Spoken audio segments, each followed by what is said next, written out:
Good morning. आज आप लोगों का एसपीएस की क्लासेस में स्वागत है। हम लोग क्लास 10th का केमिस्ट्री लेसन 2 अम्ल, क्षार व लौट के बारे में पढ़ रहे हैं।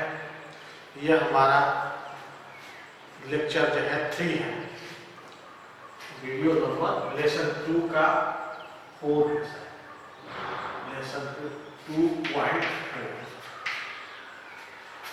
इसमें हमने अम्ल के बारे में, क्षार के बारे में, लवण के बारे में, उदासीनीकरण किसे कहते हैं इसके बारे में पढ़ा चुका हूं। आज हम लोग पढ़ेंगे सूचक क्या है, इसका क्या उपयोगिता है, इन सूचक के बारे में हम लोग जो है पढ़ेंगे। ऐसे पदार्थ जो किसी रासायनिक क्रिया में उसके उदासीन या अंतिम बिंदु का के लिए ये निर्धारण करता है, ऐसे पदार्थ को ही हम लोग सूचक कहते हैं। अर्थात वे पदार्थ जिनके द्वारा किसी अनुमापन में अंतिम सूचना या उदासीनीकरण की प्रक्रिया को निर्धारित करता है, वही पदार्थ ही सूचक है। एक बार और समझ जाए, वे पदार्थ जो किसी अनुमापन में उसके अंतिम बिंदु या उदासीन की स्थिति को निर्धारित करने का कार्य करता है, वह पदार्थ ही सूचक है। ये सूचक से हम लोग अम्लता का, क्षारकता का, उदासीनीकरण के बारे में अच्छे तरह से जो है हम जानकारी प्राप्त कर सकते हैं कि कौन सा विलयन अम्लीय है, क्षारीय है या उदासीन है। इसके लिए यह हम सूचक का उपयोग करते हैं। सूचक के प्रकार, सूचक के प्रकार, सूचक निम्न प्रकार के होते हैं। Kinds of indicator. पहला होता है प्राकृतिक सूचक। पहला नेचुरल इंडिकेटर, प्राकृतिक सूचक। वे सूचक जो प्रकृति द्वारा प्रदत्त है, जिनका उपयोग हम लोग ये विलयनों के पहचान के लिए करते हैं, उनको हम लोग प्राकृतिक सूचक कहते हैं। जैसे लिटमस, उदाहरण के तौर पर लिटमस, ये अम्लीय विलयन, अम्लीय विलयन, क्षारीय विलयन,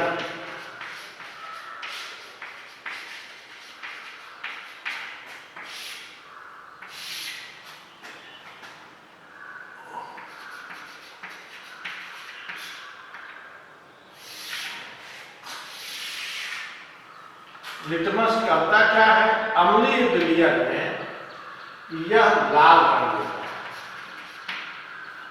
लिटमस जो है क्षारीय विलयन में नीला रंग। दूसरा है इसका लाल पत्ता गोभी, लाल पत्ता गोभी। यह लाल पत्ता गोभी अम्लीय विलयन में यह लाल रंग देता है। क्षारीय विलयन में यह हरा रंग देता है। तीसरा है इसमें हल्दी, टर्मरिक। हल्दी जो है अम्लीय विलयन में पीला होता है, पीला रंग, और क्षारीय विलयन में ये जो है पीला लाल, पीला लाल रंग देता है, या ऑरेंज इसको कह सकते हैं, है ना। लाल भूरा कह सकते हैं, ये लाल भूरा देता है, लाल भूरा कह सकते हैं इसको। ये तो ये क्या है? प्राकृतिक सूचक। वे सूचक जो प्रकृति द्वारा प्रदत्त है, जो अम्लीय क्षारीय विलयनों की पहचान किया जाता है, उसको हम प्राकृतिक सूचक कहते हैं। जैसे लिटमस पेपर, यह नीला लिटमस अम्लीय विलयन में लाल रंग, लाल लिटमस क्षारीय विलयन में नीला रंग। लाल पत्ता गोभी यह अम्लीय विलयन में लाल रंग देता है, क्षारीय विलयन में हरा रंग देता है। सही। तीसरा हल्दी, हल्दी भी एक प्राकृतिक सूचक है। इस प्राकृतिक सूचक में हम अम्लीय विलयन में को पीले रंग के द्वारा पहचान करेंगे और क्षारीय विलयन को लाल भूरे रंग में जो है पहचान करते हैं। ऐसे हम लोग यह प्राकृतिक सूचक के द्वारा विलयनों की, अम्लीय और क्षारीय विलयनों की पहचान जो है करते हैं। दूसरा है हम लोगों का ये संश्लेषित सूचक या कृत्रिम सूचक इसको कर सकते हैं। संश्लेषित सूचक इसको कहते हैं। ऐसे सूचक जो कृत्रिम रूप से मनुष्य द्वारा बनाई गई जाती है, उस सूचक को हम लोग कृत्रिम सूचक कहते हैं या संश्लेषित सूचक कहते हैं। ये दो ही सूचक है। पहला फिनाप्थलीन, फिनाप्थलीन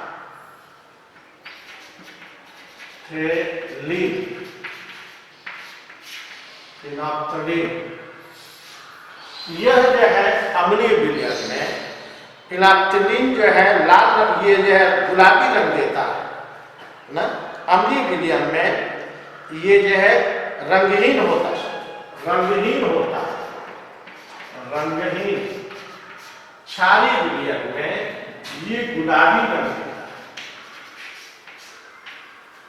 दूसरा है इसके अंदर फिनाप्थलीन के बाद मेथिल ऑरेंज, मेथिल ऑरेंज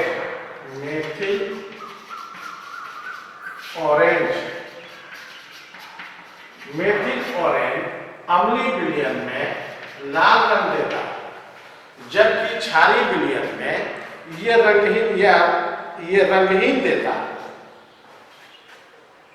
रंगहीन। ऐसे ये जगह दो मैंने उदाहरण इसमें दिया, फिनाप्थलीन का अम्लीय विलयन में रंगहीन, क्षारीय विलयन में गुलाबी रंग। दूसरा हमने मेथिल ऑरेंज, ये अम्लीय विलयन में लाल रंग देता है, क्षारीय विलयन में ये रंगहीन या इसको जो है हम लोग ऑरेंज किसी बुक्स में दिया है, ये पीला रंग दिया है किसी बुक्स में, पीला रंग भी लिख सकते हैं यहाँ पर, पीला रंग है। और उदासीन में जो है यह रंगहीन हो जाएगा। ऐसे तरह के हम लोग विलयनों की पहचान ये संश्लेषित सूचक के द्वारा करते हैं। तीसरा है हम लोगों का गंध सूचक। कौन सा है? गंध सूचक। कुछ ऐसे भी पदार्थ होते हैं जिसको हम स्मेलिंग द्वारा, महक के द्वारा अम्ल व क्षार की पहचान जो है कर सकते हैं, जिसको हम गंध द्वारा अम्ल या क्षार की पहचान करते हैं, उसको हम गंध युक्त सूचक कहते हैं। जैसे वेलिना, प्याज, लौंग, ये सब इसके उदाहरण होंगे। क्या मैंने बोला? वे प्याज आसानी से लिख देंगे, लौंग ये जो है, ये सभी ऐसे तरह के जो है सूचक हैं, इसको हम गंध के द्वारा ये जो है पहचान कर सकते हैं, इसकी अम्लीयता या क्षारीयता के आधार पर निर्धारण कर सकते हैं। चौथा होता है सर्वव्यापी सूचक। सर्वव्यापी सूचक चौथा नंबर का मैं बोल रहा हूं, सर्वव्यापी सूचक। वे सूचक जिसमें हम लोग दो या दो से अधिक सूचकों को मिला करके एक मिश्रण बनाते हैं और ये मिश्रित भाग जो है हाइड्रोजन की सांद्रता के आधार पर ये सूचना देता है। उसके भी विभिन्न रंग होते हैं और रंगों के आधार पर उस अम्लीयता का, क्षारीयता का या उदासीनीकरण का ये सूचना को हम लोग जो है प्राप्त करते हैं। ऐसे सूचक को हम लोग सर्वव्यापी सूचक कहते हैं। जैसे गहरा लाल रंग अम्लीय में पीएच पैमाने के आधार पर भी इसको हम दे सकते हैं। नारंगी रंग, लाल रंग, यह सर्वव्यापी सूचकों के हाइड्रोजन आयन के आधार पर उसको हम लोग ज्ञात करते हैं। ये जो है मिश्रित तरह का सूचक होता है। तो सूचक किसे कहते हैं, ये कितने प्रकार का होता है, प्रत्येक का उदाहरण दीजिए। तो क्या लिखेंगे, वे पदार्थ जो किसी विलयन के अंदर अनुनापन में उसके अंतिम बिंदु या उदासीन की सूचना देता है, ऐसे पदार्थ को हम सूचक कहते हैं। ये सूचक निम्न प्रकार के होते हैं। पहला, प्राकृतिक सूचक। यह सूचक प्रकृति द्वारा प्राप्त होते हैं, इसको हम प्राकृतिक सूचक कहते हैं। जैसे हमने उदाहरण दिया था, हल्दी है, पत्ता गोभी है, लिटमस पेपर है, वह अम्ल में, क्षार में अलग अलग तरह के रंग देते हैं। दूसरा हमने बोला संश्लेषित सूचक। वे सूचक जो मनुष्य द्वारा कृत्रिम रूप से तैयार किए जाते हैं, उसको हम लोग संश्लेषित सूचक कहते हैं। जैसे फिनाप्थलीन जो अम्लीय विलयन में रंगहीन, क्षारीय विलयन में गुलाबी तथा मेथिल ऑरेंज या अम्लीय विलयन में लाल रंग, क्षारीय विलयन में पीला रंग और उदासीन में जो है रंगहीन तरह का जो है यह रंग देता है। तीसरा सूचक मैंने बोला गंध सूचक।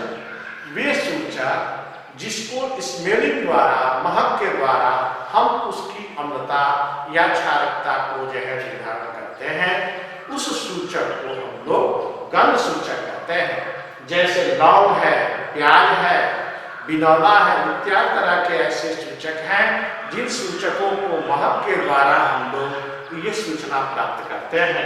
चौथा, सर्वव्यापी सूचक। ऐसे भी कुछ सूचक होते हैं जिसमें दो या दो से अधिक सूचकों को मिला करके एक मिश्रण बनाते हैं और उन मिश्रणों के हाइड्रोजन आयन की सांद्रता के आधार पर उसके रंगों द्वारा ये जो है विलयन की अम्लता या क्षारकता को जो है ये बोध करते हैं। ऐसे सूचक को हम लोग सर्वव्यापी सूचक कहते हैं। वो रंगों के आधार पर ज्ञात किया जाता है। ये हमने आप लोगों को बताया सूचक के बारे में। सूचक किसे कहते हैं, कितने प्रकार के होते हैं, प्रत्येक का उदाहरण दीजिए। ये आप लोगों को समझ में आ गया होगा। अब हम लोग पढ़ेंगे पीएच वैल्यू क्या होता है, पीएच स्केल क्या होते हैं।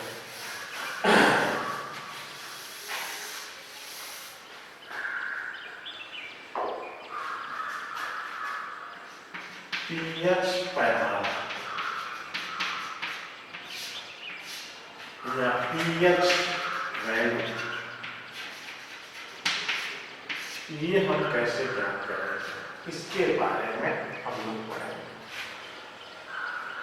पीएच के बारे में हम लोग जान जाए कि किसी विलयन के अंदर अम्ल H+ या प्रोटॉन आयन की सांद्रता या क्षार OH- आयन की सांद्रता को व्यक्त करने वाले पैमाने को ही हम लोग पीएच पैमाना कहते हैं।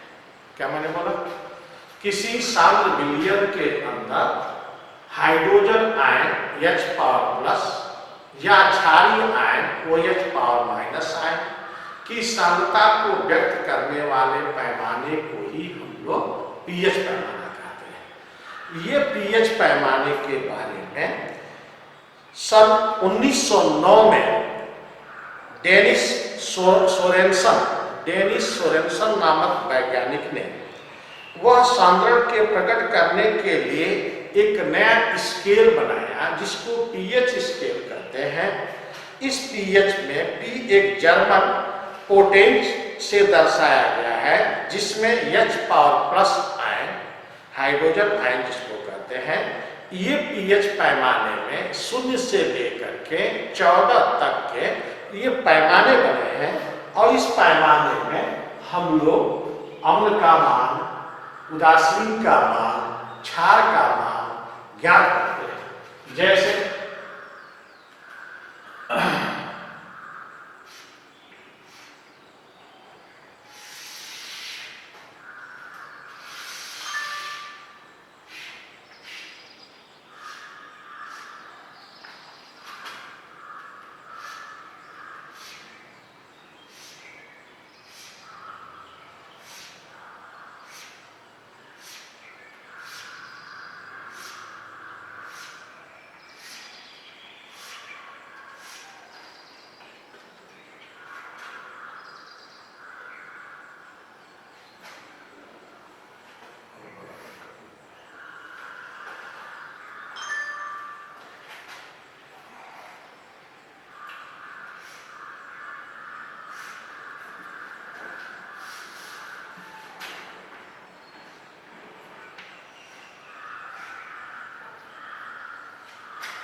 यहाँ पर आप शांत विलयन के अंदर H पावर प्लस ये जो है आपका 10 power 0, 10 power -1, 10 power -2, 10 power -3, 10 power -4, 10 power -5, 10 power -6, 10 power -7, 10 power -8, 10 power -9, 10 power -10, 10 power -11,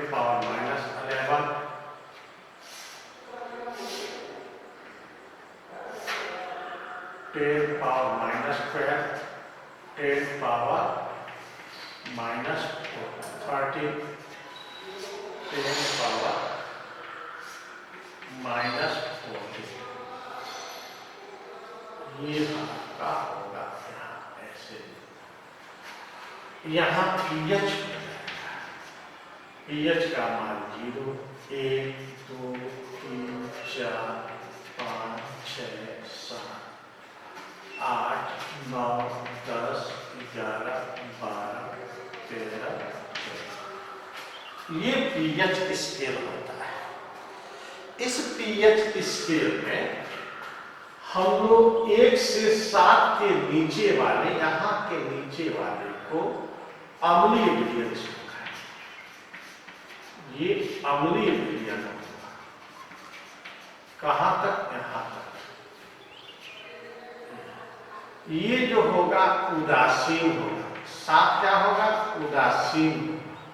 और 7 से नीचे ये जो होगा आपका क्षारीय विलयन होगा। क्षारीय विलयन। अतः इसी पीएच पैमाने पर पीएच वैल्यू का मान जब 0 से 7 से कम आएगा तो वह विलयन अम्लीय विलयन होगा, तथा 7 आएगा तो वह विलयन उदासीन होगा। जहां 7 से अधिक 14 तक होगा वह विलयन क्षारीय विलयन होगा। इस प्रकार से किसी विलयन की सांद्रता में 7 से कम अम्लीयता को, 7 उदासीन को, 7 से अधिक 14 तक क्षारीय विलयन की सांद्रता को व्यक्त करता है।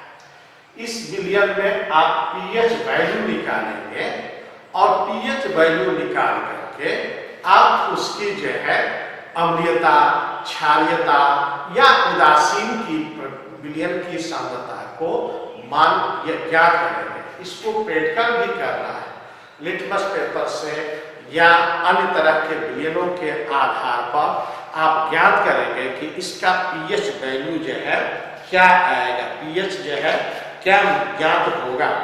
अब इस पीएच को ज्ञात करने के लिए सूत्र सूत्र है pH equal to minus log ये जो है 10 पावर h पावर प्लस, इसके द्वारा आप pH ज्ञात करेंगे। ये हाइड्रोजन आयन की सांद्रता को ज्ञात करता है, इस सांद्रता को हाइड्रोजन आयन की सांद्रता को ज्ञात करेगा।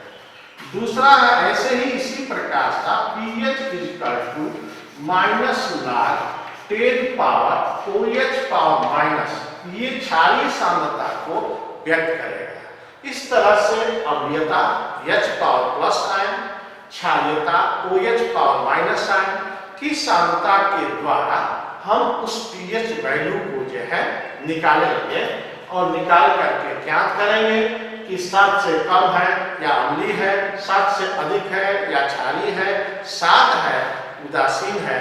इसकी जो है हम विलयन की सांद्रता को जो है ज्ञात करेंगे। किसी में दोनों तरह की सांद्रता को ज्ञात करने के लिए आप लोगों को दे दिया जाता है। इस pH स्केल पर रेंज के द्वारा हम लोग जो है इस pH वैल्यू को जो है ज्ञात कर सकते हैं। ऐसे pH के लिए pH equal to minus log 10 power x या x कर सकते हैं, 10 पावर x या x कर सकते हैं। x जो है आपका h पावर प्लस का या OH पावर माइनस दोनों तरह के वैल्यू हो सकते हैं। इस वैल्यू के आधार पर हम pH वैल्यू को ज्ञात करते हैं। अब समझ जाइए क्या है pH किसे कहते हैं। किसी pH पैमाने पर अम्लीयता, उदासीन या क्षारीयता का मान कैसे ज्ञात करेंगे, तो आप लिखेंगे किसी साम्य विलयन के अंदर hydrogen ion H power plus या प्रोटॉन तथा क्षार आयन OH पावर माइनस की सांद्रता को व्यक्त करने वाले पैमाने को ही हम लोग pH पैमाने कहते हैं। इस pH पैमाने में अम्लीयता, उदासीन और क्षारीयता के विलयनों की सांद्रता का मान हम लोग ज्ञात करते हैं, जिसके बारे में सोरेनसन नामक वैज्ञानिक ने एक pH स्केल तैयार किया।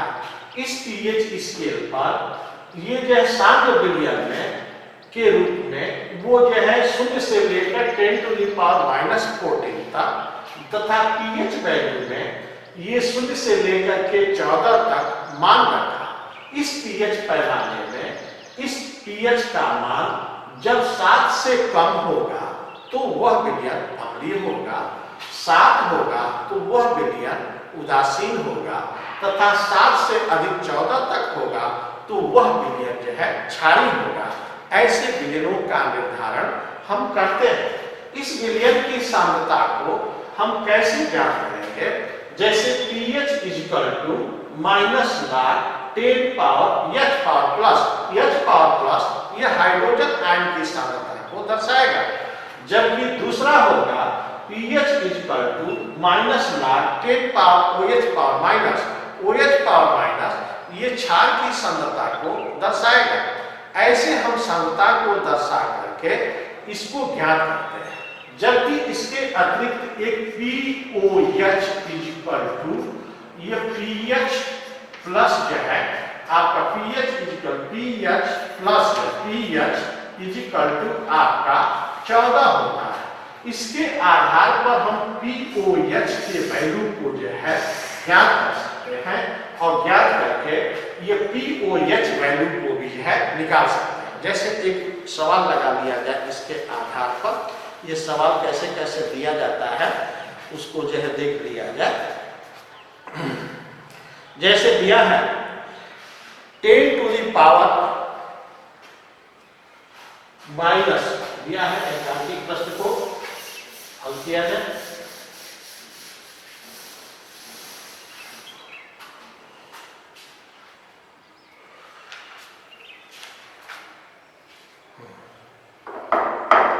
एक विलयन में हाइड्रोजन आयन की सांद्रता दिया है, हाइड्रोजन आयन की H पावर प्लस आयन की सांद्रता 10 टू द पावर माइनस 9 है।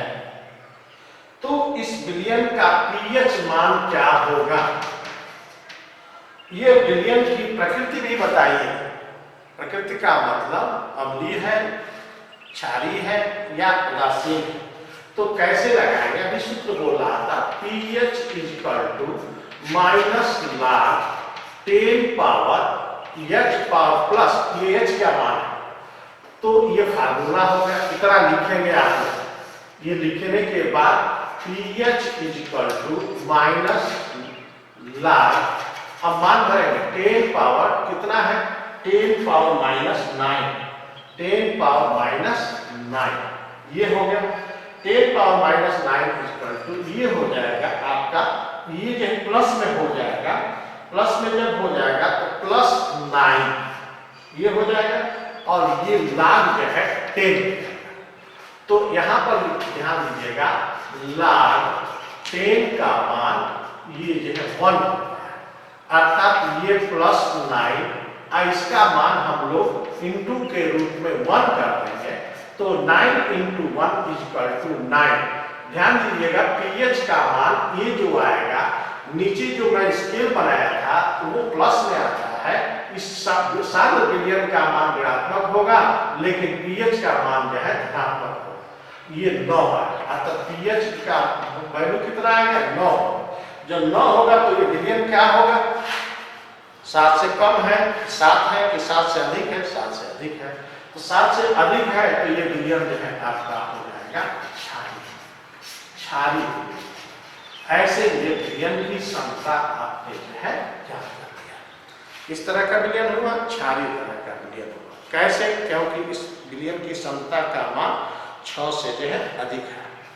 अब ऐसे ही एक और सवाल लगा दिया जाए, समझ में आया, फिर से देख लीजिए।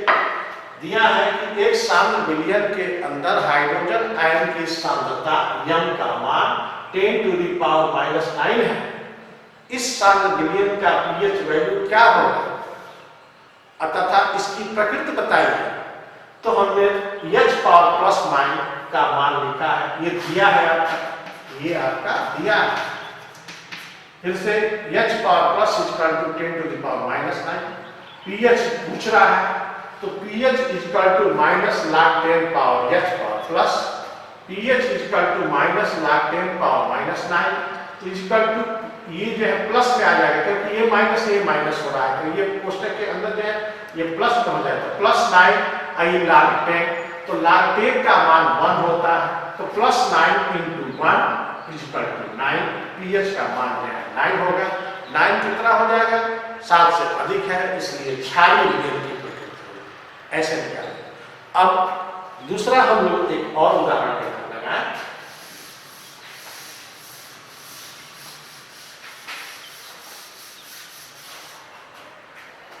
दूसरा है, एक सवाल और दिया है कि 1 बिलियन में हाइड्रॉक्सिल आयन की सांद्रता, दूसरा क्वेश्चन दिया है, 1 बिलियन में हाइड्रॉक्सिल आयन की सांद्रता OH दिया है,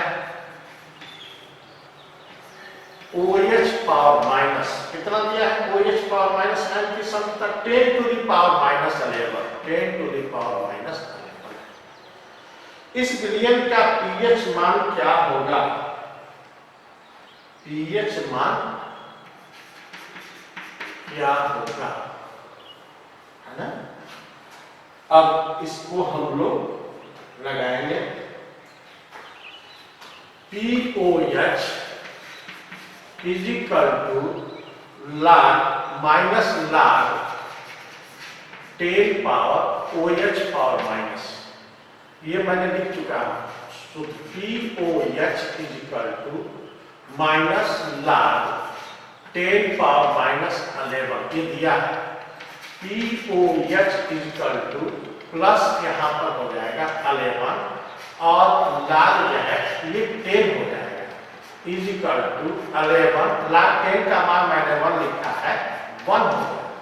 तो ये जो है आपका ये कितना हो जाएगा 11, POH इज इक्वल टू आपका हो जाएगा 11। अब POH का मान आ गया, तो इसको हम लोग pH वैल्यू में कैसे बनाएंगे, इसके लिए फार्मूला है कि pH plus POH is equal to 14, अभी फार्मूला लिखा था मैंने, pH plus POH equal to 14, तो आपका मान हो जाएगा 11 पर आ जाएगा और लाइन 10 बचा, ये प्लस चिन्ह के साथ हो जाएगा 11 इंटू 1 पीओएच इक्वल टू 11। अब हमको पीएच ज्ञात करना है, तो pH plus POH equal to 14। ये फार्मूला, ध्यान दीजिएगा, ये फार्मूला, इस फार्मूला पर हमने ये लगाया, तो पीएच प्लस पीओएच का मान 11 निकाला है, 11 equal to 14, pH equal to 14 minus 11 equal to 3। इस तरह से हम लोग तरह तरह के दिए हुए सवालों के पीएच वैल्यू में किसका मान निकालेंगे। ये जो है एच पावर प्लस आयन की सांद्रता दिया होगा, OH पावर माइनस आयन की सांद्रता दिया होगा, इसके आधार पर पीएच वैल्यू जो है हम लोग ज्ञात करेंगे। ये ज्ञात करने पे एक सवाल आप लोगों से रेगुलर जो है बोर्ड में पूछा जाता है। आप लोग जो है 2-3 सवाल भी जो है बुक से देख करके प्रैक्टिस कीजिएगा, और यदि नहीं आता है तो